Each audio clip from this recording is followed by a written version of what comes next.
चलिए विद्यार्थी नमस्कार, न्यू नर्मदा इंस्टीट्यूट क्वेश्चन का स्वागत है। हम आपके लिए जी की जेस कड़ी को पढ़ाते हुए स्ट्रेटेजी हम पढ़ा रहे हैं आपको, और बहुत महत्वपूर्ण टॉपिकों को ले रहे हैं। ध्यान रखें विद्यार्थियों, आपके जो पेपर की दृष्टि से बहुत महत्वपूर्ण स्थान रखते हैं। चलिए अगला टॉपिक लेते हैं, भारत में प्रथम। यहाँ से भी आपके कितनों बार अनेक एग्जाम में प्रश्न पूछ चुका है, तो वही टॉपिक हम कवर करवा रहे हैं। भारत में प्रथम स्थान, भारत में प्रथम क्या है, चलिए यहाँ बात कर लेते हैं। आपको बहुत से डाटा मिलने वाला है यहाँ पर। तो पहला पॉइंट हम लेते हैं, भारत का प्रथम परमाणु रिएक्टर। इसको कई बार पूछ चुका है, जिसका नाम क्या, अप्सरा। अगर आप तैयारी कर रहे होंगे या पहली बार तैयारी पे लगे हुए हैं, तो आप समझ जाएं कि हम जो भी टॉपिक ले रहे हैं, जो विद्यार्थी पहले तैयारी कर उसको विदित है कि जो टॉपिक हम पढ़ा रहे हैं बिल्कुल सही पढ़ा रहे हैं, गलत नहीं पढ़ा रहे हैं, और आपकी कामगार साबित होने वाला एग्जाम है। चलिए तो इस बात को ना भूलें। पहला प्रश्न क्या है, भारत का प्रथम परमाणु रिएक्टर, इसको पूछ चुका है, जिसका नाम अप्सरा है। और भारत का प्रथम परमाणु पनडुब्बी INS चक्र, यहाँ से प्रश्न इस वाले टॉपिक से पूछा है, ध्यान रखें। भारत का प्रथम पनडुब्बी, यहाँ भारत का प्रथम परमाणु पनडुब्बी था, यहाँ भारत का पनडुब्बी है।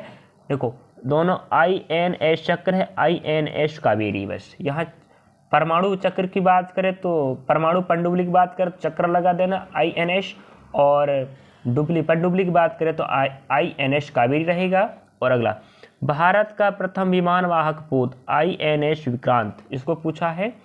भारत का प्रथम विमान वाहक पोत का नाम क्या है, INS विक्रांत। भारत का प्रथम मध्यम दूरी वाला मिसाइल, विद्यार्थियों इस 5वें नंबर के इसको पूछ चुका है, 5वें नंबर वाले को। भारत का प्रथम मध्यम दूरी वाला मिसाइल का नाम क्या, अग्नि है।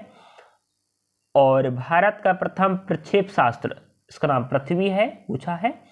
भारत का प्रथम आणविक केंद्र तारापुर, इसको पूछ चुका है। भारत का प्रथम आणविक केंद्र का नाम तारापुर है। अगला, भारत का प्रथम खुला विश्वविद्यालय, इसको पूछा है। आंध्र प्रदेश खुला विश्वविद्यालय कहाँ पर है आपका, आंध्र प्रदेश में है, उसका नाम है क्या, आंध्र प्रदेश खुला विश्वविद्यालय, जो भारत का प्रथम है। अगला है, प्रथम एशियाई खेल का आयोजन, इसको पूछ चुका है कितनों बार, 1951 में हुआ था दिल्ली में। अगर आप पूछ जाए एशियाई खेलों का आयोजन सर्वप्रथम कब हुआ, तो 1951 बोलेंगे। और आयोजनकर्ता शुरुआत में किस देश में हुआ था, तो आप बोलेंगे भारत में, और कहाँ हुआ, दिल्ली में। ठीक है। अगला है, भारत का प्रथम विश्वविद्यालय, भारत का प्रथम विश्वविद्यालय का नाम नालंदा विश्वविद्यालय है। और इसकी जानकारी मैंने आपको हिस्ट्री वाले जो पोर्शन में जो पिछले एग्जामों के जो प्रश्न वाले जो टॉपिक कवर करवाया हूँ हिस्ट्री, वहाँ पढ़ाया हूँ नालंदा विश्वविद्यालय के बारे में, तो आप वहाँ जाकर देख लीजिएगा। अगला, नालंदा विश्वविद्यालय आप पता होनी चाहिए, बताए कहाँ पर, आपके बिहार में है। चलिए, और कुमारगुप्त हैं जो गुप्त वंश के शासक, उन्होंने इसकी स्थापना किया था। चलिए जैसे बात करें हम, भारत का प्रथम विश्वविद्यालय की मैंने बता दिया हूँ कहाँ पर है, नालंदा में है, जो बिहार पड़ता है। और इसकी स्थापना गुप्त वंश के शासक कौन, कुमारगुप्त ने किया था। और गुप्त वंश के स्थापक कौन है, श्रीगुप्त। चलिए अगला पॉइंट यहाँ रहने वाला है, जो बहुत काम का है, भारत का प्रथम दूरदर्शन केंद्र।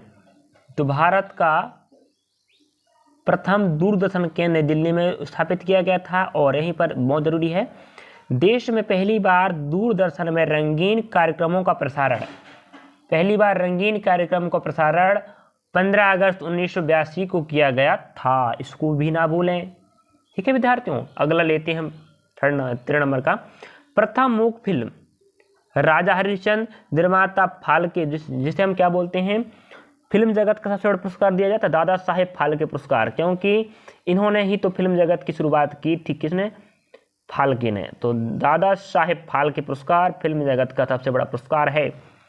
और प्रथम मूक फिल्म जिसका नाम राजा हरिश्चंद्र है, पूछ चुका, निर्माता कौन थे, दादा साहेब फाल्के, 1912 में बनाए, ध्यान रखना 1912 में पहली बार प्रथम मूक फिल्म बनी थी। इसमें क्या हुआ करता था, आवाजें नहीं आया करती, ओनली एक्टिंग हमें दिखाई दिया करता था, इसलिए मूक बोलते हैं, मूक मतलब आवाज नहीं आना। ठीक है। फिर क्या हुआ, कुछ टेक्निकल परिवर्तन के कारण तकनीकी परिवर्तन होते चलते बदलते गया, फिर प्रथम बोलती फिल्म आई। अब यहाँ पर एक्टिंग के साथ साथ आपको आवाज़ भी सुनाई देने लगा। प्रथम बोलती फिल्म का नाम आलम आरा है, और निर्देशक कौन है, ईरानी। ठीक है, ईरानी ने 1931 में बनाए थे अर्देसर, आरदेसर ईरानी ने 1931 में इस फिल्म के निर्माता के रूप में काम किए थे, जो भारत की पहली बोलती फिल्म थी।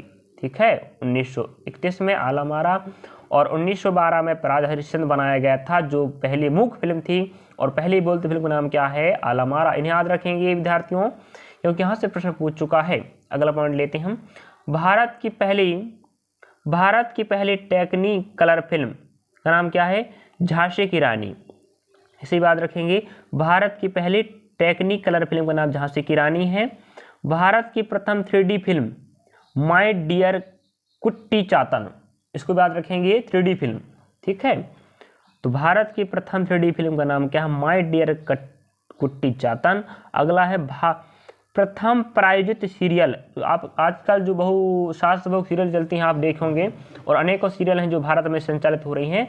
तो उस समय जो प्रथम सीरियल बनाया गया उसका नाम क्या था, हम लोग था, जो 1984 में शुरू हुआ था। तो भारत का पहला सीरियल का नाम अगर आप पूछा जाए तो क्या बोलेंगे, हम लोग, और 1984 में शुरुआत हुआ था। अगला पॉइंट बहुत काम का है। भारत का प्रथम समाचार पत्र, यहाँ से इस वाले टॉपिक को 18 नंबर का है, कितनों बार प्रश्न पूछ चुका, बंगाल गजट। साथ साथ सन भी याद होनी चाहिए, 1780 में सन भी जरूरी है, बंगाल गजट जरूरी है। भारत का प्रथम समाचार पत्र का नाम बंगाल गजट है, और इसकी शुरुआत 1780 में हुआ था, इस बात को ना भूलें। अगला, प्रथम महिला रोजगार कार्यालय जयपुर, जो हमारे भारत देश का पिंक सिटी के नाम से मशहूर है, जिसे हम गुलाबी नगर भी कहते हैं, जो हमारे जयपुर है, राजस्थान की राजधानी का नाम जयपुर है, जिसे हम पिंक सिटी या गुलाबी नगर के नाम से जानते हैं।